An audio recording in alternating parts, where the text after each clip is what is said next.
तीनों देवा कमल दल बसे, ये ब्रह्मा विष्णु महेश। प्रथम इनकी वंदना, फिर सुन सतगुरु उपदेश।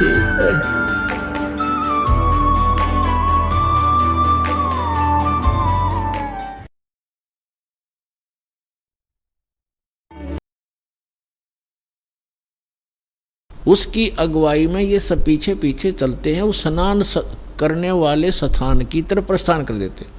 तो जो पर भी लगनी थी, सबसे पहले ये नागा व्यक्ति जो बिल्कुल नगर रहते हैं साधु, वो पहुंच गए गंगा के ऊपर हर की पैड़ी पे स्नानार्थ। तो जो ही ये सब छा गए उस घर की पैड़ियों पर, हर पैड़ियों पर छा गए, तो उसी समय पीछे से वैष्णु साधु शिवजी, विष्णु जी के उपासक, सतोगुण विष्णु के उपासक वैष्णु संत आ गए वहाँ पर। उन्होंने कहा कि ए नागाओ, पहले स्नान हम करेंगे, आप पीछे आओ। हम श्रेष्ठ हैं और हम सतोगुण विष्णु जी के उपासक हैं, हम प्रथम स्नान करेंगे।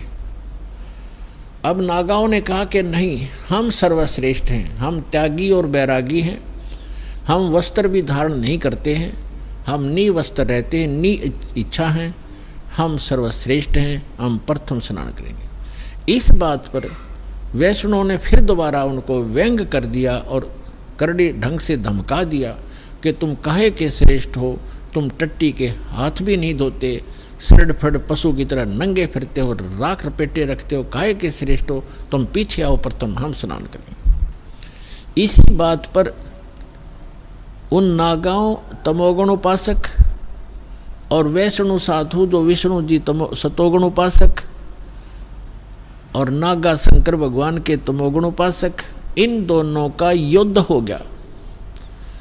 भगवान भूल गए, अर की पैड़ी कहें कि भगवान की पैड़ी, भगवान भूल गए, स्नान और पर भी भूल गए। एक मान बढ़ाई, अपना नीच वृत्ति ही याद रखी, नीच स्वभाव याद रहा। एक दूसरे को काटने लगे, मुंह से काट लें, बाल पकड़कर घुमा दें, पटक पटक कर मारें, जैसे एक फिर तीर मारें, तलवार से गर्द कटारी घोंप दी, कत्लेआम कर दिया। ये 25,000 ये त्रिगुण उपासक आपस में कट कर मर गए उस हर की पैड़ी पे। गंगा का पानी लाल कर दिया, लाशों की सौ का उसमें बेशुमार सौ चल पड़ी। अब यहाँ उस सूक्ष्म वेद में सच्चिदानंद घन ब्रह्म की वाणी में परमात्मा ने कहा है कि तीर तुपक तलवार कटारी और जमधर जोर बधावे हैं, हर पैड़ी हर हेत नहीं जान्या, वहाँ जा कर्द चलावे हैं और काटे शीस नहीं दिल करुणा। ये जग में साध को आवे हैं और जो जन इनके दर्शन को जावे उनको भी नरक पठावे, कि वह गुट्टी उन पावेंगे, जो इनके शेष बनेंगे ये शिक्षा उनको देंगे, काटो मरो काय के लिए, एक मान बढ़ाई के लिए, नहाने के लिए। अरे एक जन साधारण भी कोई नहा रहे हों, 10 20 50 100 भक्त, आम व्यक्ति भी, और वहाँ कोई व्यक्ति आ जा भाई मैं भी नहा लूँ, अकाजा आप भी नहा लो, स्थान दे देते हैं। तो आम व्यक्ति से भी गिरा हुआ इनका विचारधारा, इनका जो शिष्टाचार, और इनको तुम संत मानते हो, ये त्रिगुण उपासकों के बारे में सूक्ष्म वेद में कहा है। कहते तीर तुपक तलवार कटारी और जमधर जोर बधावे हैं, हर पैड़ी हर हेत नहीं जाना। कहते हर की पैड़ी कहो, हर की पैड़ी कहो, भगवान का प्रेम नहीं समझा, भगवान की आत्माओं को काट रहे हो, हर पैड़ी हर हेत नहीं जाना, और वहाँ जा तेग चलावे हैं, तेग माने तलवार, और काटे शीश, कहते गर्दन काट रहे हैं, सिर काट रहे हैं, नहीं दिल करुणा, इनके दिल में दया नहीं, और ये जग में साध कवावे हैं, इनको साधु कहते हो, संत कहते हो।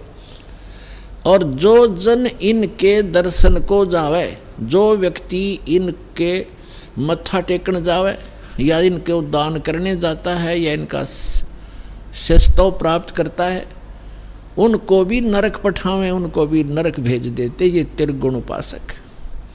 अब आइए श्रीमद् भगवद गीता अध्याय नंबर 7 के मंत्र नंबर 12 से लेकर 15 में। इसमें गीता ज्ञानदाता ये ब्रह्म है, सरपुरुष है, ये कहता है कि ये जिनका ज्ञान ये त्रिगुणमयी माया, रजगुण ब्रह्मा, सतगुण विष्णु, तमगुण शिव जी, ये क्या कहता है गीता ज्ञानदाता 7वें अध्याय के 12वें श्लोक में कि जो कुछ भी रजोगुण से हो रहा है, यानी रजोगुण से क्या होता है उत्पत्ति, और सतोगुण से स्थिति पालन, जो यहाँ हम एक दूसरे में मोह ममता से जकड़े बैठे हैं, और तमोगुण से संहार, कहते ये उत्पत्ति स्थिति और जो संहार जो कुछ भी इन तीनों गुणों से हो रहा है, रजगुण ब्रह्मा सतगुण विष्णु से, इसका निमित्त कारण मैं हूँ, ये मेरे लिए हो रहा है, क्योंकि इस सरपुरुष ने 1 लाख मानव शरीरधारी प्राणियों का नित आहार करने का एक श्राप लगा हुआ है, उसके कारण आप जी को यहाँ रोका हुआ है। जैसे कसाई बकरे पालता है, उनको सब सुविधाएं भी देता है, तो भोले प्राणी वो बकरे समझते हैं हमारा मालिक बड़ा दयालु है, हमारे लिए कितनी सुविधाएं रखता है, चरागाह बना रखा है, तालाब बना रखा है, और साथ में ये शेड डाल रखा है, तो इन सुविधाओं को देखते हैं तो वो लगता है दयालु। और जब उनका उसको आवश्यकता पड़ती है, वो नहीं देखता किसका बेटा कट रहा है, किसकी बेटी, हाँक लेता, मोटे मोटे निकाल कर काट देता, अपना उल्लू सीधा करता है। उस समय वो रोते हैं, भागते फिरते हैं, कर्राट मच जाता है, उनमें हाहाकार मच जाती है, तो उस समय भूल जाते हैं वो दयालु कहाँ गया, तुम्हारे बच्चों को निकाल ले गया, माँ को, किसी की बाप को, किसी के बेटे को। यही स्थिति परमात्मा कबीर जी ने बताई है कि तुम काल के लोक में रह रहे हो। इस कसाई ने 1 लाख मानव शरीरधारी प्राणी जीव डेली खाने हैं, और जिस कारण से आपको सब सुविधाएं जो प्राप्त हैं, इनको देखकर आप सोचते हो कि बड़ा दयालु भगवान है, सारी सुविधाएं दे रखी हैं। और उस समय कहाँ गई वो दयालुता, जब तुम्हारे बच्चे परिवार का परिवार नाश हो जाता है, कोई प्यारे से प्यारा बेटा मर जाता है, कोई बेटी मर जाती है, माँ बाप मर जाते हैं। उस समय हमें वह बुद्धि हमारे अंदर नहीं थी, क्योंकि परमात्मा ने स्वयं आकर के वो ज्ञान दिया, तो अब हमारी बुद्धि का विकास हुआ, और ये विश्वास हुआ कि सचमुच ये लोग ठीक नहीं है। अब गीता अध्याय नंबर 12 से लेकर 15 का सारांश है कि त्रिगुणमयी माया के द्वारा रजगुण ब्रह्मा सतगुण विष्णु तमगुण शिव जी से प्राप्त ये अक्षणिक सुविधाएं, अस्थायी सुविधाओं को प्राप्त करके, और जो और ज्ञान सुनने को तैयार नहीं है, राक्षस स्वभाव को धारण किए हुए, इनका ज्ञान हरा जा चुका, जो इनसे ऊपर कोई बात सुनने को तैयार नहीं है, ब्रह्मा विष्णु महेश जी से ऊपर राक्षस स्वभाव को धारण किए हुए मनुष्यों में नीच दूषित कर्म करने वाले मूर्ख, ये मुझे भी नहीं बचते। गीता ज्ञानदाता कहता मेरी भक्ति भी ना करते, इनसे अच्छा तो कुछ लाभ मैं ही दे दूं। अब ये गीता ज्ञानदाता जो श्री कृष्ण नहीं है, श्री कृष्ण में बोल रहा, ये सरपुरुष है, ये ब्रह्म है। ये कहता है कि मेरी भक्ति 4 प्रकार के व्यक्ति करते हैं। एक अर्थार्थी, आर्थ, जिज्ञासु और ज्ञानी। अर्थार्थी तो वो होते हैं जो केवल धन प्राप्ति, धन लाभ के लिए ही कोई जंतर मंत्र जो अनुष्ठान करते हैं, वो वेद मंत्रों से ही करते हैं। वो कोई अन्य किसी कविता या किसी के लेख का सहयोग नहीं लेते, पुराण पुराणों को नहीं लेते, और ना ही वो ये जाप करते जय गणेश देवा, ये आरती नहीं करते। वो केवल वेद मंत्रों से अनुष्ठान करते हैं। वो करते हैं धन लाभ के लिए, गणा धनी बन जाऊं, कोई सिद्धि प्राप्त कर लूं। और दूसरे बताए आर्थ का अर्थ होता है जो संकट में हो जो व्यक्ति, वो आर्थ होता है, दुखी। तो वो दुख निवारण के लिए भी ब्रह्म साधक वेद मंत्रों का ही को आधार मानकर उन्हीं से अनुष्ठान किया करते हैं। और तीसरे जिज्ञासु वो होते हैं परमात्मा प्राप्ति के लिए घर से निकलते हैं, संतों की खोज करते हैं, उनसे ज्ञान प्राप्त करते हैं, उनसे प्राप्त ज्ञान से स्वयं वक्ता बन जाते हैं और वो अपना जीवन नाश कर जाते हैं, वाह के पात्र बन जाते हैं, कथाएं अच्छी याद कर लेते हैं। जनता ये सोचती है बड़ा विद्वान है, और ना अपना जीवन कल्याण है और दूसरों का भी नहीं कर पाते, क्योंकि उनके पास वास्तविक मंत्र नहीं। फिर क्या बताते हैं, चौथे नंबर के जो ज्ञानी हैं, वो ज्ञानी कौन है? ज्ञानी की परिभाषा इस प्रकार है कि जिसको ये ज्ञान हो गया कि मानव शरीर केवल परमात्मा प्राप्ति सत्साधना करके ये मोक्ष प्राप्त करना इसका उद्देश्य है और कुछ नहीं है। बाकी जो संतानों उत्पत्ति है, या कोई परवरिश के लिए कार्य है, ये तो हमारी यहाँ मजबूरी है, ये तो करना ही होना है और करना भी है। लेकिन ये ज़रूरी है कि यदि मनुष्य जीवन प्राप्त करके मोक्ष नहीं हुआ तो यूजलेस है मानव शरीर। परमात्मा भी अपनी वाणी में, सच्चिदानंद घन ब्रह्म कबीर वाणी में कहते हैं कि मानुष जन्म पाए के जो नहीं रटे हरि नाम, और जैसे कुआ जल बिना फिर बनवाया क्या काम। तो जिनको ये पता चल गया, जैसे परमात्मा कहते हैं मनुष्य जीवन पा करके जो भक्ति नहीं करते, कहते हैं राम रटत कोढ़ी भलो, चू चू पड़े दो चाम, और सुंदर दे किस काम की जामुख ना ही नाम। और यहाँ तक कहा कि जीव व्याते वाह बली जो रटे हरि नाम, और नहीं तो काट के फेंक दियो यो मुख में भलो नीचाम। फिर कहते हैं राम रटत दारिद्र भला, दारिद्र माने रंक, गरीब, निर्धन। राम रटत दारिद्र भला, टूटी घर की छान, और सुंदर मैल किस काम के जा भक्ति नहीं भगवान। तो परमात्मा ने इतना महत्व दिया। इसी प्रकार सब सदग्रंथों में ये प्रमाण है कि मनुष्य जीवन परमात्मा प्राप्ति मोक्ष कराने के लिए, शुभ कर्म करने के लिए ही प्राप्त होता है। तो ज्ञानी आत्मा को ये पूरा दृढ़ निश्चय हो जाता है। अब उनको ये भी दृढ़ हो जाता है, विश्वास हो जाता है कि ये आन उपासना, देवी देवताओं की पूजा, ब्रह्मा विष्णु महेश तक की पूजा, या श्राद्ध आदि निकालना, या कोई और उपासना जो हम करते हैं, तीर्थ आदि की उपासना, ये मोक्षदायक नहीं है। उनको ये पता है कि पूर्ण परमात्मा की भक्ति से पूर्ण मोक्ष होता है, और उसकी भक्ति से ही लाभ होता है। अब वो क्या करते हैं, जैसे गीता ज्ञानदाता कहता है कि ये चौथा जो ज्ञानी है वो मुझे प्रिय है, और उसको मैं प्रिय हूँ, क्योंकि वो मुझे इसलिए प्रिय है कि वो ब्रह्मा विष्णु महेश की पूजा छोड़कर ब्रह्म साधना पर लग गया है, उनसे कुछ अच्छा लाभ मिलेगा उसको। और फिर क्या बताता है कि ये सभी ज्ञानी आत्मा है तो उदार,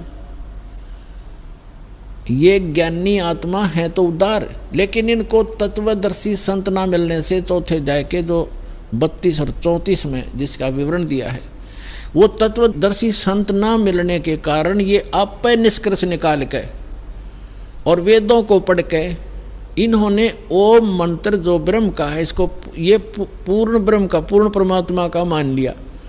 ओम नाम का जाप वेदों से और हठ योग ब्रह्मा जी से, क्योंकि श्रीमद् देवी भागवत यानी देवी पुराण में 3 स्कंद में ब्रह्मा विष्णु महेश की उत्पत्ति कथा लिखी है। ब्रह्मा जी बताते हैं अपने पुत्र नारद को कि पुत्र, जब मेरी उत्पत्ति हुई, मैं कमल के फूल पर बैठा था और मुझे नहीं मालूम मेरा उत्पत्ति करता कौन है। फिर मैं बैठा था तो मैंने देखा कि यहाँ कोई जल नहीं, जल ही जल दिखाई देता है, कोई पृथ्वी नहीं। आकाशवाणी हुई कि तप करो तप करो। मैंने 1000 वर्ष तक तप किया। फिर 1000 वर्ष के तप करने के पश्चात कहा कि अब सृष्टि करो, यानी 1000 वर्ष तप करके उसमें बैटरी चार्ज कर दी, सिद्धि आ गई, वो इन्वर्टर चार्ज हो गया ब्रह्मा का, और उससे फिर आगे उस उत्पत्ति शुरू कर दी। फिर जो डिस्चार्ज हो जाए उसकी शक्ति खत्म हो जाती है तो फिर उसको मृत्यु हो जाती है, डाल दिया जाता है नरक में। तो वो यहाँ जो ब्रह्मा जी ने, ये आकाशवाणी तो थी ब्रह्म की और इसने मान ली पूर्ण परमात्मा की, क्योंकि वो गुप्त रहता है, सामने आता नहीं। ये काल भगवान ब्रह्म, इसने आकाशवाणी कर दी तप करो तप करो। ये वेद में नहीं है, वेद तो ब्रह्मा जी को बाद में प्राप्त हुए हैं और ये पहले उसको आकाशवाणी कर दी। तो ब्रह्मा जी ने वो तप वाली आकाशवाणी मान ली कि भगवान की है। इनको भगवान का पता ही नहीं कौन है, आज तक इन अपने पिता के दर्शन नहीं हो लिए, वो गुप्त रहता। उसने प्रतिज्ञा कर रखी है 7 में जाके 24 और 25 श्लोक में श्रीमद् भगवद गीता में प्रमाण है। तो इन्होंने सभी ऋषियों ने और इंक्लूडिंग विष्णु और शिव ने ब्रह्मा जी से ज्ञान प्राप्त है, इसको विद्वान मानते हैं ये कि वेदों का ज्ञान इसी को। तो इसने ओम नाम तो वेदों से दे दिया और आकाशवाणी वो ले ली जो इसने सुनी थी। तो दोनों का मिश्रण करके ये साधना शुरू करते हैं जितने भी ऋषि में ऋषि हुए। ये जो तप है ये तो है शास्त्र विधि त्याग का मनमाना आचरण, और ओम जाप है ये शास्त्र अनुकूल साधना। तो इन दोनों का मिश्रण करके साधना करते हैं। तो तप करने से तो इनको राज्य प्राप्त होता है, तप हठ योग करते हैं और उससे सिद्धियां भी आ जाती हैं, और ओम नाम के जाप से इनको ब्रह्मलोक प्राप्त होता है। लेकिन गीता अध्याय नंबर 8 के श्लोक नंबर 16 में कहा कि ब्रह्मलोक पर्यंत भी ये सभी साधक पुनरावृत्ति में जन्म मृत्यु होता है। जो गीता अध्याय नंबर 15 के श्लोक नंबर 4 में कहा है कि उस तत्वदर्शी संत की प्राप्ति के पश्चात परमेश्वर के उस परम पद की खोज करनी चाहिए, जहाँ जाने के बाद साधक लौटकर फिर कभी संसार में नहीं आते। तो वो उस परमात्मा की भक्ति करो जिसने सब ब्रह्मांडों की रचना की।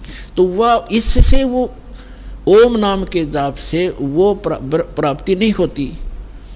उसके लिए अभी आपको बता दिया था कि 17वें अध्याय के 23वें श्लोक में कहा कि वो 3 मंत्र का जाप है और तत्वदर्शी संत बतावेगा, उससे होगा। तो यहाँ जो प्रसंग चल रहा है, तो यहाँ 7वें अध्याय के 18वें श्लोक में गीता ज्ञानदाता कहता है कि ये ज्ञानी आत्मा सभी की सभी हैं तो उदार है, नेक हैं, परमात्मा के लिए समर्पित हैं, घर त्याग दिया है, जीवन भी न्यौछावर कर दिया है, सूख कर काटा हो जाते हैं, परमात्मा पाने के लिए निराहार बैठे रहते। लेकिन ये उदार आत्मा मेरे वाली अनुत्तम गति में सरपुरुष, गीता ज्ञानदाता सरपुरुष ये कहता जन्म मृत्यु तो तेरी मेरी भी होगी अर्जुन, तेरी भी होगी मेरी भी होती रहेगी, और युद्ध भी करना पड़ेगा, शांति नहीं हो सकती, शाश्वत स्थान मेरी साधना से प्राप्त नहीं हो सकता। वो तो तत्वदर्शी संत बताते हैं, उनसे सुनो। तो तत्वदर्शी संत ना मिलने से कहते हैं कि ये ज्ञानी आत्मा है तो उदार, ये नेक आत्माएं हैं, परमात्मा के लिए समर्पित है। तत्वदर्शी संत के अभाव से ये मेरे वाली यानी ब्रह्म की साधना अनुतमाम अति अश्रेष्ठ घटिया साधना में गति में, घटिया गति में ही आश्रित रह गए। घटिया गति यानी जन्म मृत्यु जब तक नहीं मिटेगी, शाश्वत स्थान नहीं मिलेगा, तो वो साधना वो गति उससे प्राप्त सथीछी गति माने वो स्थान भी यूजलेस है, वो गति भी अनुत्तम है।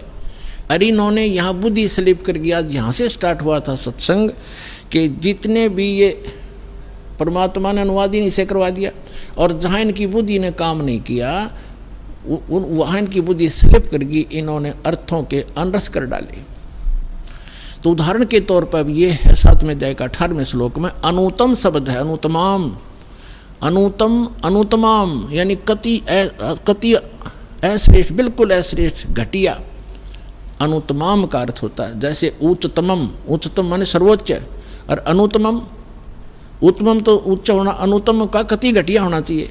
तो इनने यहाँ कर दिया कि भगवान अपनी साधना को, क्योंकि श्री कृष्ण को सुप्रीम पावर मान रहे थे विष्णु जी को, अपनी को साधना को अनुतम कैसे बताएगा, अश्रेष्ठ कैसे कहेगा, इसलिए इन्होंने शब्दार्थ बदल दिए, अनरस कर दिए। ये कह रहा है कि मेरी साधना भी अनुत्तम है, जन्म मृत्यु समाप्त नहीं हो सकती, युद्ध अर्जुन करना ही पड़ेगा, जहाँ युद्ध है वहाँ शांति कहाँ। तो 18वें अध्याय के 62वें श्लोक में वर्णित वो शाश्वत स्थान और परम शांति इस ब्रह्म की साधना से प्राप्त नहीं हो सकती। इसलिए 7वें अध्याय के 18वें श्लोक में अपनी गति को भी अनुत्तमम अति अश्रेष्ठ घटिया कह रहा है।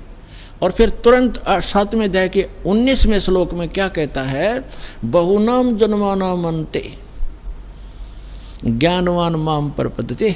बहुनाम जन्मानाम यानी बहुत ही जन्मों के अंत के किसी जन्म में ये ज्ञानी आत्मा ज्ञानवान माम प्रपद्यते, मुझ ब्रह्म की साधना करते हैं, मुश्किल से नाते नीचे की साधना को देवी देवता भूत पितर आदि में उलझे रहते हैं, तीर्थ व्रतों पर लगे रहते हैं। यहाँ बताता है कि बहुनाम जन्मानाम अन्ते ज्ञानवान माम प्रपद्यते, और वासुदेव सर्वमिति समात्मा सो दुर्लभ है। ओए क्या कहता गीता ज्ञानदाता कि वासुदेव ही सर्वम सब कुछ है, वासुदेव ही सब कुछ है, ये बताने वाला महात्मा बड़ी मुश्किल तय मिलेगा। वासुदेव कौन है? वासुदेव का अर्थ क्या है? सर्वव्यापी और सर्वसमर्थ, जिसका सबके ऊपर अधिपत्य हो, वो उसको वासुदेव कहते हैं। श्री कृष्ण वासुदेव नहीं थे, वो तो वासुदेव के पुत्र थे, उसके पिता का नाम था वासुदेव। जैसे कोई अपने पुत्र का नाम विष्णु रख ले, क्या वो त्रिलोकीनाथ हो जाएगा? तो वो वासुदेव का पुत्र था। श्री कृष्ण वासुदेव नहीं थे। वो कह ले, वे सब कहने लगे उसको वासुदेव, वो वासुदेव नहीं थे।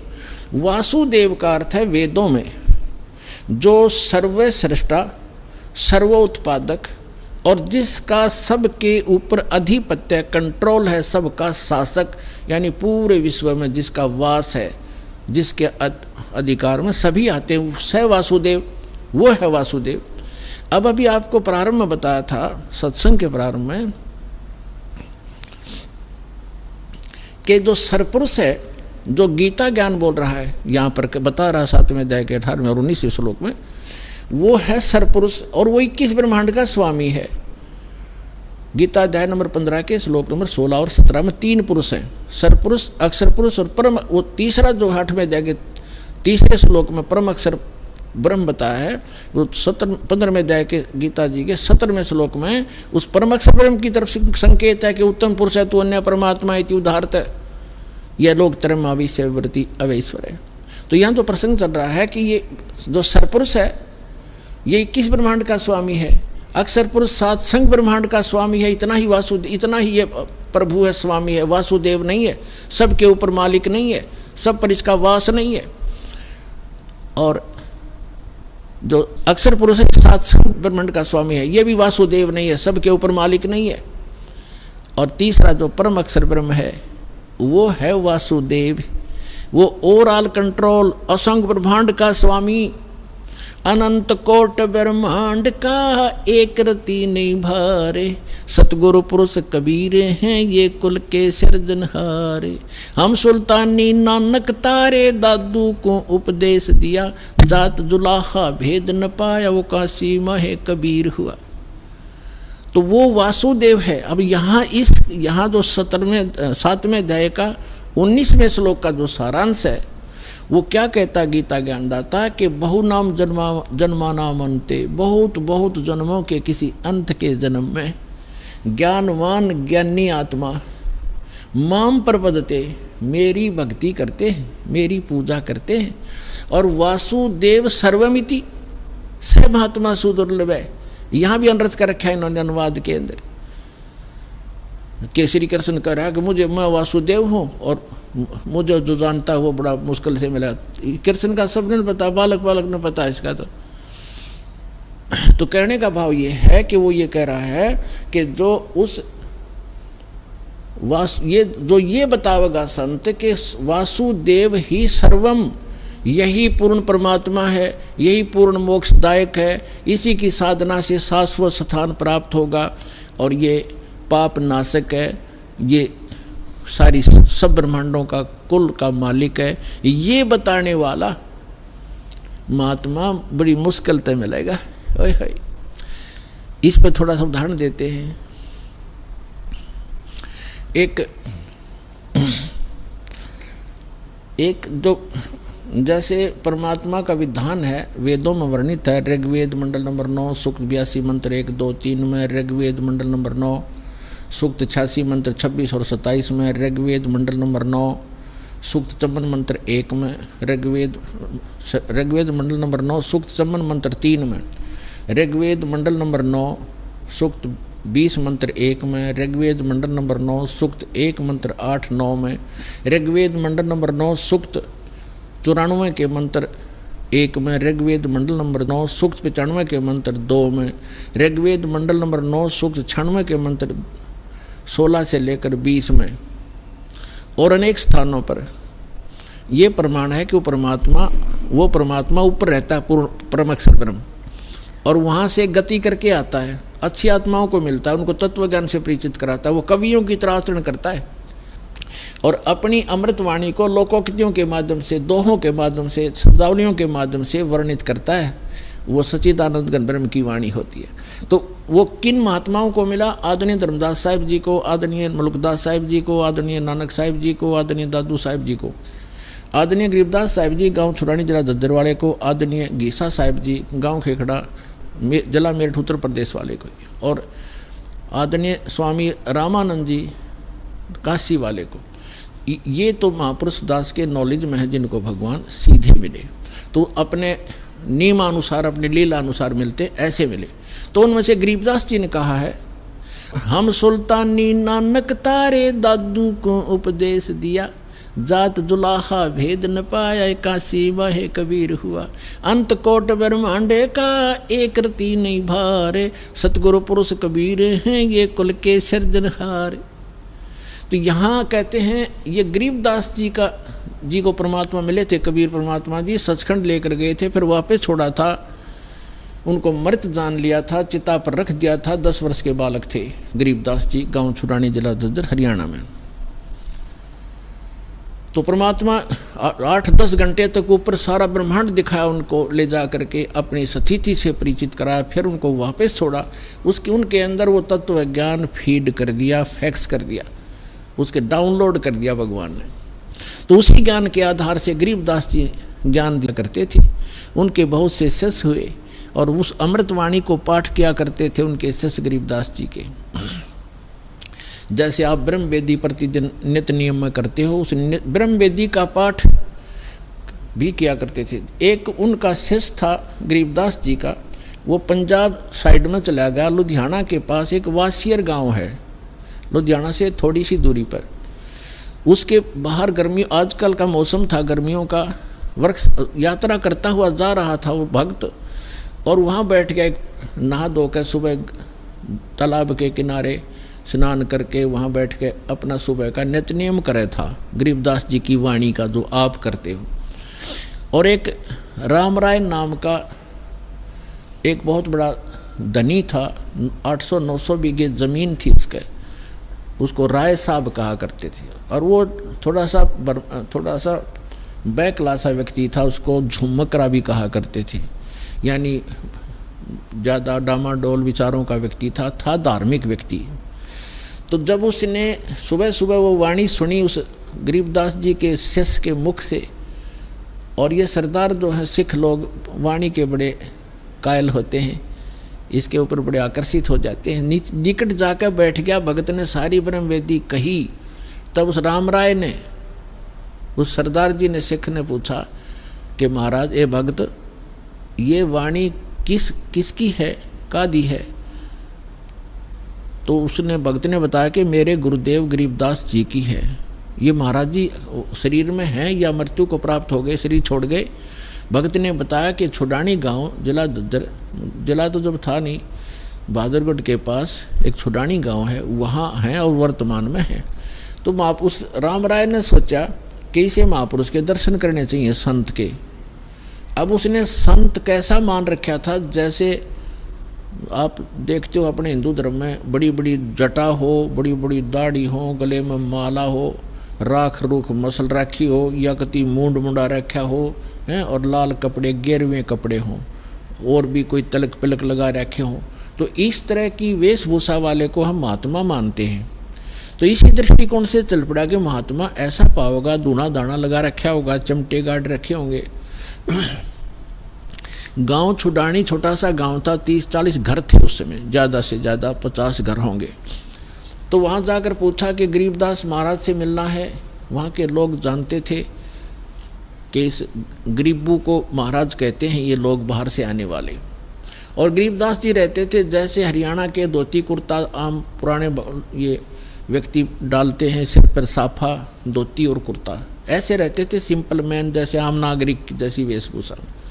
तो पुण्यात्मा भक्ति और भगत में, भगत के लिए वेशभूषा कोई मायने नहीं रखती, चाहे कैसी भी रखो, लेकिन सूटेबल हो, अच्छी हो और देश के अनुकूल हो तो अच्छा रहता है। जैसे लाल को किसी कपड़े में बांध कर रख ले, फटे पुराने में या बढ़िया अच्छे वाले में, वो लाल तो लाल ही होता है। ऐसे भक्त भक्ति से बनता है, ऊपर के आडंबर से नहीं बनता। तो कहने का भाव ये है कि उसका दृष्टिकोण ये था। जब उसने पूछा कि गरीबदास महाराज कहाँ हैं, उन्होंने बता दिया कि सामने वो मकान उन्हीं का है। मकान के आगे बाहर से आए हुए दूसरे गांव के कुछ भक्त बैठे थे, कुछ उस गांव का भी 1-2 भक्त था। उनसे पूछा भी महाराज गरीबदास जी कहाँ हैं? उन्होंने बताया भी बैठ जाओ, अभी आ जाएंगे, बाहर घूमने गए हैं सुबह सुबह। किधर गए हैं, किस साइड में गए। उसने सोचा कि इतनी दूर से आया हूँ, राम राय जी ने सोचा कि इतनी दूर से आया हूँ, महापुरुष के दर्शन करके आहार करूँगा। उनसे पूछा कि किस साइड में गए हैं, मैं उनके दर्शन करना चाहता हूँ। और ये भी पूछा कि कितनी देर में आएंगे। तो वहाँ उपस्थित भक्तों ने बताया कि उनकी मर्जी है भाई, साधु संतों की, आओ तो अभी आ जाओ, ना तो दोपहर तक नहीं आवे। तो कहाँ मिलेंगे, किस दिशा में गए हैं, कहाँ मिलेंगे कि सामने एक रहट लगा हुआ है, वहाँ एक झोंपड़ी है, कई बार वहाँ भी बैठकर वो अपनी भक्ति करते होते हैं। उधर से वो जा रहा था, उसी रास्ते से खेतों में, उधर से गरीबदास जी आ रहे थे, एक सिंपल वेशभूषा हरियाणे की, और सिर पे पशुओं का चारा ले रखा था, थोड़ा सा एक बंडल सा बना के, भुट्टा कहते हैं, जवार का। वो आ रहे थे और कोई व्यक्ति बीच में था नहीं। तो राम राय ने गरीबदास जी से पूछा कि भाई किसान, मैंने महाराज गरीबदास जी से मिलना है और सुना है वो इधर आए हुए हैं, आपने देखा? अब गरीबदास जी तो अंतर्यामी थे, उनको मालूम था कि इस भगत के मन में संत की वेशभूषा कुछ भिन्न ही है, और यदि मैंने कह दिया कि मैं हूँ गरीबदास तो ये कतई नहीं मानने और वापस चला जाएगा, और जिस उद्देश्य से ये भक्त आया है उससे वंचित रह जाएगा। इसलिए गरीबदास साहिब जी ने कहा कि आजो भक्त, आजो मेरे साथ आओ, मैं आपको गरीबदास महाराज से मिलाऊंगा। अब वो पीछे पीछे हो लिया। जब वापस आए, उसी घर में पहुँचे जहाँ उनका घर था, भगत बैठे थे। भगत उठे, उन्होंने, किसी ने तो महाराज के चरणों में दंडवत प्रणाम किया, किसी ने भाग करके वो सिर पे रखा हुआ पशुओं का जो चारे का भुट्टा था, बंडल, वो उठा ग्रहण किया। अब राम राय ने सोचा कि ये कौन भाई, कोई सेठ, ये अच्छा जमींदार होगा, किसान, क्योंकि गरीबदास जी भी 1400 एकड़ ज़मीन थी गरीबदास जी की, इतने बड़े किसान थे। तो उसने सोचा ये किसान होगा कोई। उनसे पूछा भक्तों से कि वो ये कौन है भाई? तो वो भगत जो कह, नहीं यही तो है गरीबदास जी महाराज। अब उस सरदार जी का तो सिर घूम गया कि यू महाराज, ये तो एक आम आदमी है, सिंपल मैन, धोती कुर्ते वाला किसान है। अब वो लगा फिर वो झूमन, उसका दिमाग घना इधर उधर। गरीबदास जी समझ गए, एक झुमकरा झूम गया। उसने सभी भक्तों को इधर उधर कर दिया। किसी को कहा बैलों को पानी पिला लो, किसी का चारा काट दो, मेरे लिए नहाने के लिए एक बाल्टी पानी का रख दो। और उस झुमकरे को कह दिया यहाँ बैठ जाओ महात्मा भगत जी। वो बैठ गया, बस इतनी दूर से आया हूँ, बैठते जाता हूँ, पर आ गया गलत, खोदा पहाड़ निकली चुईया। क्योंकि उसने तो महात्मा मान रखा था कि ऐसा होगा, जोटा जोटा रखी होगी, धूना धौना राख रूख मुसल रखी होगी, पता नहीं जंगल में बैठा होगा। गरीबदास जी स्नान करने लग गए, धोती बांधा करते थे। तो धोती ऐसे एक बेल्ट सी बांधते, देखा होगा यहाँ भक्त धोती वाले बता देंगे कोई। धोती बांध के और उसके ऊपर से एक रस, उसी का हिस्सा एज ए बेल्ट बांध जाकर, उसने अड़बंद कहते हैं हमारे देसी भाषा में, अड़बंद। तो जब एक हाथ का उनका चोट लगी हुई थी उंगली के, गरीबदास जी ने पट्टी लपेट रखी थी। उस जो राम राय से कहा कि हे सरदार जी आइए और मेरे या धोती का गांठ लगा दे, अड़बंद की बेल्ट बांध दे, ऐसे गांठ लगाते थे। अब जो ही उसने अड़बंद की गांठ लगानी चाहिए, जैसे रुमाल होते हैं ये, तो उसके ऐसे गांठ उस रुमाल लग गई, धोती शरीर के अंदर से निकल आई और गांठ धोती का लगी। उन्होंने जल्दी सी खोला, धोखा लग गया तेरे से, धोखा। फिर दोबारा, फिर तीसरी बार फिर ऐसे ही हुआ। तब गरीबदास जी ने कहा, अरे झुमकरा, वो ये सोच रहा था मेरे जैसा किसान है, इसने संत मानते हैं, ये बड़े भोले आदमी आ गए हरियाणा के। तो तब कहा, अरे झुमकरा, मैं तेरे जैसा किसान हूँ, जमींदार हूँ भाई, ये गांठ क्यों ना लगती, घनी देर लगी। तो जब उसने देखा ऊपर ने, राम राय जी विष्णु जी के उपासक थे, बेशक से वो सिख थे, विष्णु जी को इष्ट रूप में मानते थे। क्योंकि पहले हम सभी जितने भी सिख बने हैं ये अपने हिंदुओं से ही अलग से एक, जिन्होंने शिष्य तो ग्रहण कर लिया, उस धर्म उन धार्मिक नियमों का पालन किया, उन्हें सिख कहने लगे। सिख माने शिष्य। तो क्या देखा उस राम राय ने, भगवान उस गरीबदास जी का ऊपर का हिस्सा, 4 हाथ में वो सब गदा पद्म शंख सुदर्शन घूम रहा है, मुकुट है, यानी विष्णु रूप दिखाई दिया। चरणों में गिर गए, पूरी तरह है भगवान माफ़ करो, मैंने तो आपका सिंपल मैन मान लिया। उठा तो फिर वो जोगा जो गरीबदास, उसने सोचा कोई सपना देख लिया तने, वो फिर बैठ गया। फिर भी उसने सोचा चल कुछ तो है महात्मा में, कुछ करामात है, इससे कुछ ज्ञान प्राप्त करते हैं। तब सारी सृष्टि रचना सुनाई गरीबदास जी ने कि भाई हम कौन हैं, कहाँ से आए हैं। हम सुल्तानी नानक तारे दादू को उपदेश दिया, जात जुलाखा भेद न पाया, ये काशी महे कबीर हुआ। अनंत कोट ब्रह्मांडे का एक रति नहीं भारे, सतगुरु पुरुष कबीर हैं ये कुल के सर्जनहार। पूरी ब्रह्मा विष्णु महेश की स्थिति बताई, सारे ब्रह्मांडों की रचना जो कबीर परमात्मा ने दिखाई थी आंखों और बताई थी वह बताई। तब राम राय कहता है भगवान हे महाराज ये ज्ञान तो आज तक हमारे को किसी ने नहीं बताया। तो गरीबदास जी ने कहा कि आपके ग्रंथ में ज्यों का त्यों विद्यमान है पर उसको समझ नहीं पा रहे ये वर्तमान के तेरे जितने भी पाठी हैं सिख हैं। तो क्या बताया, तत्व भेद कोई ना कह रे झूमक रो, ये पैसे ऊपर नाच सुनो रे झूमक रा। कोटों मध्य कोई नहीं रे झूमक रा, अरबों में कोई गर्क सुनो रे झूमक रा। गरीबदास जी बताते हैं कि ये सब पैसे के ऊपर नाच है, ये तत्व भेद नहीं जानते ये लोग। और इस तत्व ज्ञान से परिचित कोटों मध्य कोई नहीं रे झूमकरा। उस राम राय को झुमकरा कहने लगे भगवान गरीबदास जी, उसका उर्फ नाम था झुमकरा।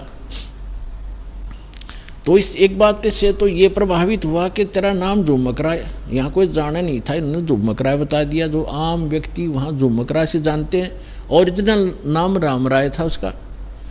तो क्या बताते हैं गरीबदास जी कि इस तत्व ज्ञान से परिचित करोड़ संतों में नहीं मिलेगा तुझे। कोटों मध्य कोई नहीं रे झूमकरा, अरबों में कोई गर्क सुनो रे झूमकरा। अरबों में कोई एक पावेगा तेने गर्क।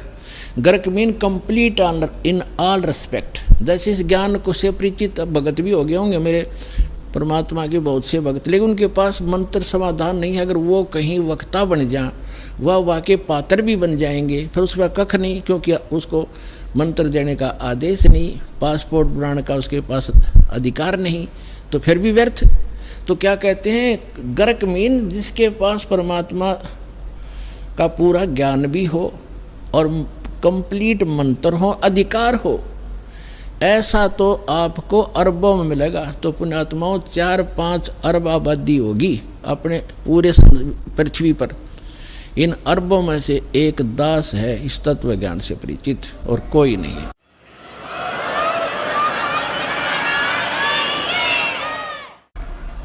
अब हम आते हैं उस प्रसंग पर। आप आज का प्रसंग पूरा करते हैं। अब कहते हैं 7वें अध्याय के 18वें मंत्र में गीता ज्ञानदाता अपनी गति को भी अनुत्तम क्यों कहता है, घटिया क्यों कहता है। इसका यह है कि जन्म मृत्यु ये खुद कहता है चौथे गीता ज्ञानदाता चौथे अध्याय के 5 और 9 श्लोक में, दूसरे अध्याय के 12वें श्लोक में, 10वें अध्याय के दूसरे श्लोक में, कि अर्जुन तेरे और मेरे बहुत जन्म हो चुके हैं, आगे भी होते रहेंगे और पहले भी हो चुके हैं। तो इसलिए 18वें अध्याय के 62वें श्लोक में कहता है, अर्जुन तू सर्वभाव से उस परमेश्वर की शरण में जा, उसकी कृपा से परम शांति को, सनातन परम धाम को प्राप्त होगा। तो वो जब तक वो तत्वदर्शी संत खोज ले, उससे वो ज्ञान और समाधान प्राप्त होगा। तो तत्वदर्शी संत नहीं मिलेगा तो ऐसे ही जन्म और मृत्यु तेरे भी रहेंगे, मेरे उपासक के भी रहेंगे, मेरे भी रहेंगे, वो खुद कहता है। तो अब ये 7वें अध्याय के 18वें श्लोक में कहता है मेरी गति भी अनुत्तम है, घटिया है, क्योंकि जन्म मृत्यु तेरी भी मेरी भी। ब्रह्म साधक ब्रह्मलोक में जाता है। 8वें अध्याय के 16वें श्लोक में कहा कि ब्रह्मलोक पर्यंत भी ये प्राणी सभी पुनरावर्ती में है, इनका भी जन्म मृत्यु होता ही रहेगा। और जब जहाँ जन्म मृत्यु होगा और युद्ध करना होगा वहाँ शांति नहीं हो सकती। तो यहाँ कहता है अनुत्तम क्यों बताया? अपनी गति को, अपने यानी ओम नाम के जाप से ब्रह्म प्राप्ति को भी अनुत्तम गति बताया है। किस लिए? इसका उदाहरण देते हैं। एक चुनक नाम के ज्ञानी आत्मा थे, समर्पित भगवान पे, और साधना और ज्ञान वही वेद और इन अधूरे गुरुओं वाला, हठ योग ब्रह्मा जी वाला, ओम नाम वेदों वाला, ये साधना किया करते थे। सभी करते रहे। उन्होंने भी ऐसी साधना के लिए हजारों वर्षों तक सूख का काटा हो गए, बड़ी बड़ी पलकें होगी, बड़े बड़े बाल हो गए परमात्मा पाने के लिए। लेकिन गीता अध्याय नंबर 11 के श्लोक 47-48 में गीता ज्ञानदाता स्पष्ट करता है कि अर्जुन, मेरी प्राप्ति यानी ब्रह्म की प्राप्ति, भगवान प्राप्ति ना वेदों में वर्णित विधि से, ना किसी मंत्र से, ना जप से, ना तप से कोई नहीं कर सकता। उससे हो ही नहीं सकती वेदों में वर्णित विधि से।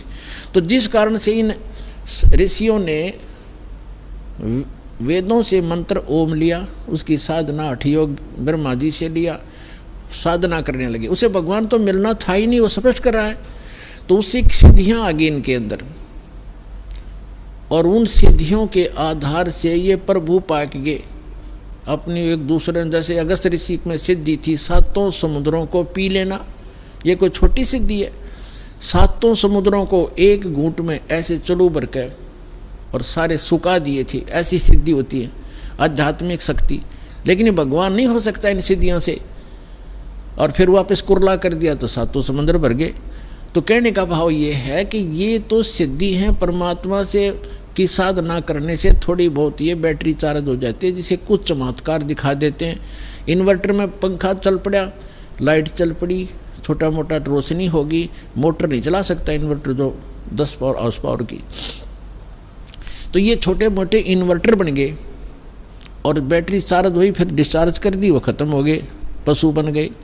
तो कहने का भाव ये है, ऐसे ही चौनक ऋषि थे, इन्होंने सिद्धियाँ प्राप्त कर ली और इतनी सिद्धि होगी कि आम सिद्ध पुरुष भी उसका अगर नतमस्तक होने लगा, बड़ा बोलबाला हो गया। एक मानदाता चक्रवर्ती राजा था। चक्रवर्ती राजा का अर्थ होता है जिसका पूरी पृथ्वी पर शासन हो, और उसके अंतर्गत छोटे छोटे नवाब राजा लोग होते हैं, वो उसको टैक्स देते हैं, उसके पराधीन होते हैं, उसके आदेश से चलते हैं, सब कार्य करते हैं। और 2-4 वर्ष के बाद वो क्या करता है राजा, ये देखने के लिए कि मेरे शासनकाल में किसी ने मेरी स्वाधीनता अस्वीकार तो नहीं कर दी है, मेरी पराधीनता कोई अस्वीकार तो नहीं कर दिया, यानी मेरे अपने आप में स्वयंभू कोई राजा ना बन गया हो, उसके लिए घोड़ा छोड़ते हैं जो राजा का निजी घोड़ा होता है। और उसके आगे एक पंपलेट लटका दिया जाता है कि जिस भी राजा को अपने मानदाता चक्रवर्ती राजा की पराधीनता स्वीकार ना हो, इस घोड़े को पकड़ के बांध ले और युद्ध के लिए तैयार हो जा। राजा के पास 72 करोड़ सेना है, ये समझो सिंपल भाषा में। 72 अक्षौणी का तो वैसे अलग से होता है, जैसे इतने घुड़सवार, इतने रथ वाले, इतने फलाने हाथी वाले, वो मिला करके सारा होता है। हम सिंपल भाव से समझते हैं। 72 करोड़ सेना है, 72 अक्षौणी। वो घोड़ा चल पड़ा, पीछे सैनिक थे, सैनिक घोड़ों पर, घोड़ा खाली, और वो चल रहा अपनी मर्जी से, कहीं से जा रहा, किधर ही जा रहा। तो जाते समय भी चौनक ऋषि ने देखा कि घोड़ा खाली जा रहा है, बाकी वे सवार बैठे, क्या कारण है। लेकिन वापस जब आए तो भी वहीं से आ गए, वो कुदरती सारी पृथ्वी पर घूम के 1-2-4 वर्ष के बाद। तो ऋषि ने पूछा कि सैनिकों ये घोड़े पर सवार क्यों नहीं कोई। तो उसने बताया, सैनिकों ने बताया कि ये राजा मानदाता चक्रवर्ती राजा का घोड़ा है, इसमें कोई बैठ नहीं सकता। और इसके गले में क्या लिखा है, ऋषि ने पूछा। सैनिकों ने उत्तर दिया, इसके गले में ये लिखा है कि जो इस घोड़े को पकड़ेगा उसने राजा मानदाता जी के साथ युद्ध करना पड़ेगा, और राजा के पास 72 करोड़ सेना है। ऋषि ने पूछा, क्या किसी ने नहीं पकड़ा। तो सैनिकों ने कहा कौन पकड़े उसकी जाड़ फोड़ दें हम, है किसी की पिलाया किसी की माँ ने दूध। ये सैनिक भी एक आधा अगर मुँह फटे। तो उसने ऋषि ने सोचा राजा को अभिमान हो गया, इसका अभिमान ठीक करते हैं। बता ऋषि का राजा के अड़न का के तो क्या ऋषि है वो, ऋषि माने अच्छी आत्मा। वो तो गधा है बे, मतलब पंगा पा लिया। बोला मन ये घोड़ा बांध लिया, रख बांध दो घोड़े को मेरे वृक्ष के जिसके नीचे तपस्या करे था। सैनिकों ने बांध दिया। सैनिकों ने कहा उस ऋषि से कि ये घोड़ा आप बांधोगे, मानधाता चक्रवर्ती का युद्ध करोगे? कहा मैं युद्ध करूंगा उसके साथ। सैनिकों ने कहा कंगले तेरे दाने खाने को नहीं, तेरी क्यों सामत आई है, चुप करके अपनी भक्ति कर और माला फेर। क्यों मरे तू बेआई मौत क्यों मर रहा है? उसने चुनक ऋषि ने कहा कि तुम राजा के से जाके कह दो कि चुनक ऋषि ने तेरा युद्ध स्वीकार कर लिया। अब सैनिकों ने आकर के राजा को नमक मिर्च लगाई और कहा कि आज एक व्यक्ति ने हिम्मत की है आपका युद्ध उठने की, और कल को दूसरा बकवाद करेगा Rajan. Nip the evil in the bud, बुराई को स्टार्ट में ही खत्म कर देना चाहिए।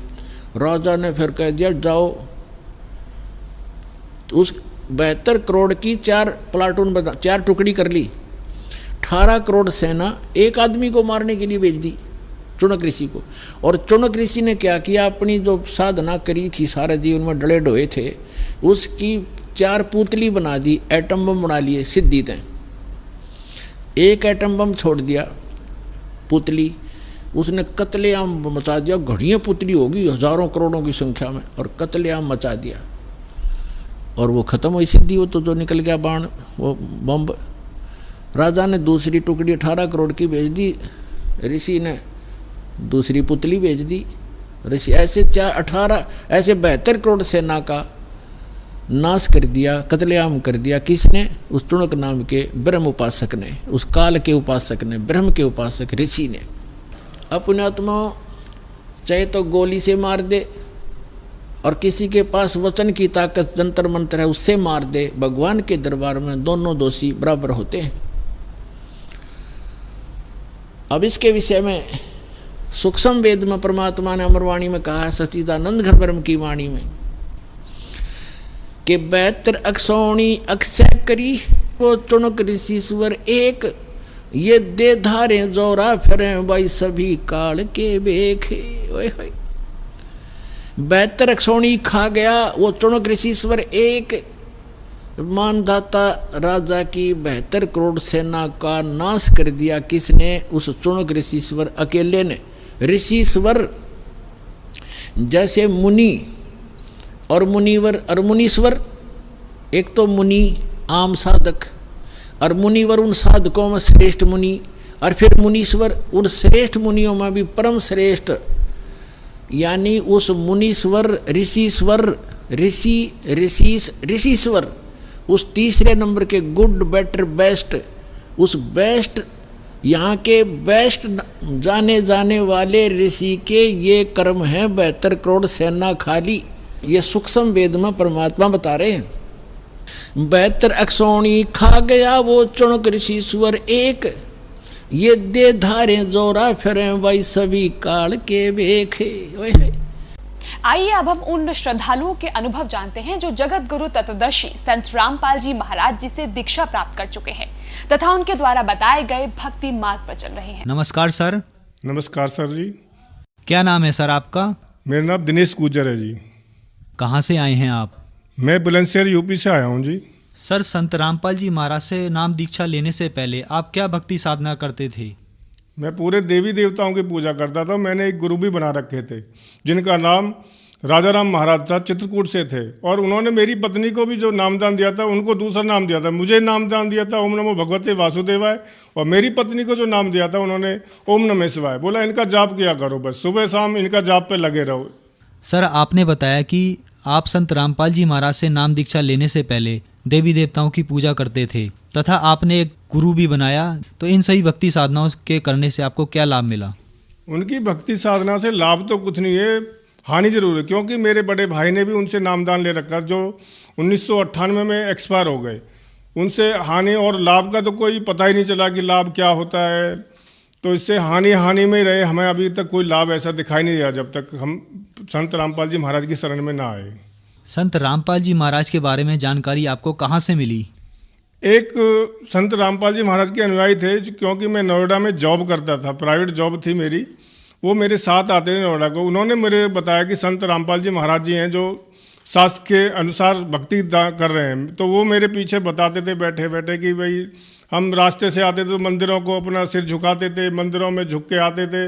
वो बोलते थे कि आप ये क्या कर रहे हो, आप सही भक्ति नहीं कर रहे, आप इन बाबा उनके पीछे क्यों लग रहे हो। तो मैं उनका विरोध करता था कि तुम ऐसे क्यों बोल रहे हो। तो वो बताते कि पूर्ण परमात्मा तो कबीर साहब है। तो मैं ये बोलता था कि पूर्ण परमात्मा कबीर साहब तो संत हैं। इतनी उनसे मेरी ये चलती थी। उन्होंने मेरे पूछा, बोला कि तो आप अपना फ़ोन दो। फ़ोन में उन्होंने मेरे को कुछ संत रामपाल जी महाराज के सत्संग डाउनलोड किए। उन सत्संगों को मैं सुनने लगा। उसके बाद हमारे पत्नी जो थी उसने एक लड्डू गोपाल भी रख रखे थे, क्योंकि वो भक्ति की ज़्यादा चाहता थी। उसको लड्डू गोपाल मैं बोलने लगा कि आप जो सुने ये सत्संग सुनो, सत्संग सुनने के बाद आप देखो कि आप पीतल की पूजा कर रहे हो, आप इन पत्थरों की और इन पूजाओं में आपने कुछ नहीं रखा। उनको देवी सरस्वती पूरी ऐसे याद थी, कंठ से याद थी। वो पूरी देवी की भक्ति करती थी, साथ में लड्डू गोपाल कृष्ण जी की पूजा करती थी, और ज़्यादातर वो चैनलों पे अपने भागवत को देखा करती थी। उसके बाद सितंबर 2014 को मैंने बरवाला जाके संत रामपाल जी महाराज जी के नामदान लिया। और नामदान लेने के बाद में जब मुझे पता लगा कि सुख क्या होते हैं और दुख क्या होते हैं। सर, संत रामपाल जी महाराज से नाम दीक्षा लेने के बाद आपको क्या क्या लाभ हुए? लाभ तो भगत जी मेरे परमात्मा संत रामपाल जी महाराज ने झड़ी लगा रखी है। आज तक लाभों की मैं गिनती कराऊं तो सुबह से शाम हो जाएगी और शाम से सुबह हो जाएगी, लेकिन लाभों को मैं लिखवा नहीं सकता और बता नहीं सकता। मेरा एक्सीडेंट हुआ, और एक्सीडेंट भी इतना भयंकर हुआ कि शायद ऐसा एक्सीडेंट किसी ने देखा। जो देखने वाले थे वहाँ सब ये बोले थे कि ये बचेगा नहीं बंदा। और जब एक्सीडेंट में पीछे टायर के पीछे मैं खिंच रहा था तो मैं ये शोर मचा रहा था कि मेरे को बचाओ बचाओ बचाओ, जब तक किसी ने नहीं बचाया। तब अंत में मेरे को एक वाणी याद आई परमात्मा संत रामपाल जी महाराज की कि सांस निकले तो नाम के द्वारा ही निकले। तब मैंने सतनाम का जाप किया। मेरा 2 नाम का जाप हुआ था भगत जी, तभी तुरंत आके वो डंपर रुक गया। उसके बाद में मुझे पता नहीं है कैसे वहाँ पुलिस आई, कैसे आई। मेरे को पुलिस ने उठाया, वहाँ से उठा के अस्पताल में एडमिट किया, जहाँ पर मेरा जो सब कुछ हुआ तो मेरा ये टांग पूरी जो राइट वाली टांग है बिल्कुल यहाँ धड़ से अलग थी। मेरी पेशाब की नली फट चुकी थी, लेकिन फिर भी मेरे को वहाँ से आते मेरे गाँव वाले ये इंतज़ार कर रहे थे कि कब इस बंदे की डेड बॉडी आने वाली है। लेकिन संत रामपाल जी महाराज ने मुझ पर इतनी कृपा रखी कि मेरा जो चलना फिरना, अभी 2 साल हो गए इस एक्सीडेंट को मुझे, लेकिन अब मैं बिल्कुल ठीक हूँ। और जो भी त्रुटि होती है हमारे संत रामपाल जी महाराज कभी त्रुटि होने नहीं देते, और जो भी हमारे हानि होती है उसको टाल देते हैं। कभी भी परमात्मा ने हमें दुख की तरफ जाने नहीं देते और आगाह कर देते हैं कि अभी तुम्हारे को ये दुख होने वाला है, तो तुम सतर्क हो जाओ। उसके बाद घर बन गया। घर के बाद में मैं नामदान लेने के बाद में मेरी बच्ची की शादी हो गई। उसमें ना कोई दहेज, 1 रुपये का भी दहेज नहीं देना पड़ा, ना कोई खर्चा हुआ, ना कोई आने का खर्चा, ना कोई जाने का खर्चा। संत रामपाल जी महाराज ने ऐसी दया करी, मेरे घर बैठे सब कुछ काम ऐसे ही बनते चले गए। मुझे एक लड़की की शादी से पहले मुझे घर पे कुछ काम कराना था, वो काम भी ऐसे ही घर पे बैठे बैठे हो गया। उसको समझ लो कि घर पे बैठे बैठे एक ईंट वाला आया कि बोला कुछ तुम्हें ईंट चाहिए। मैं बोला ईंट तो चाहिए। बोला ले लो, ईंट दे दी उन्होंने। वहीं पे फिर मेरे को राजमिस्त्री की ज़रूरत पड़ी। वहाँ राजमिस्त्री भी मेरे घर पे आए, बोले कि आपको कुछ काम करवाना है। मैं बोला जी बिल्कुल करवाना है। तो उन्होंने बोला जी ठीक है हम कर देंगे। मैं बोला ठीक है जी कर दो। तो उन्होंने घर पे बैठे बैठे संत रामपाल जी महाराज ने, परमात्मा ने इतनी दया बख्शी है हम पे तो बहुत ज़्यादा, इसके तो हम कभी गुण भूल ही नहीं सकते।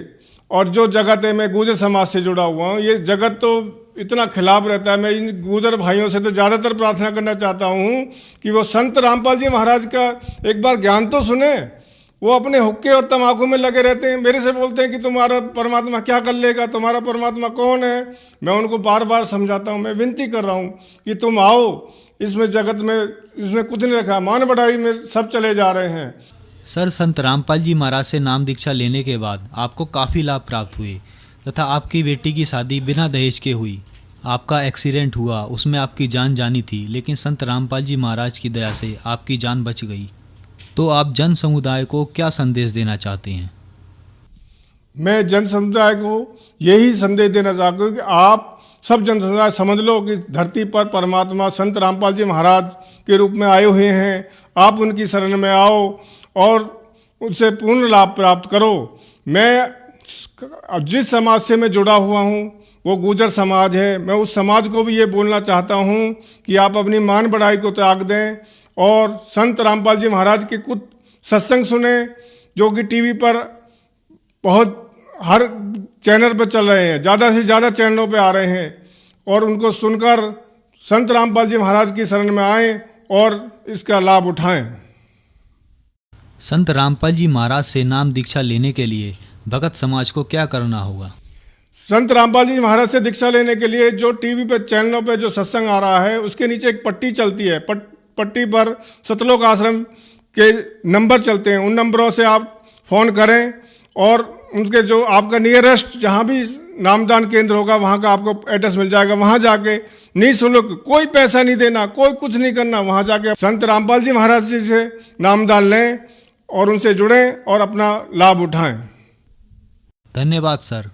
अगर आप ये वीडियो YouTube पर देख रहे हैं तो हमारे चैनल को सब्सक्राइब करें और बेल आइकन को दबाना ना भूलें। अगर आप Facebook पर ये वीडियो देख रहे हैं तो हमारे पेज को लाइक करें।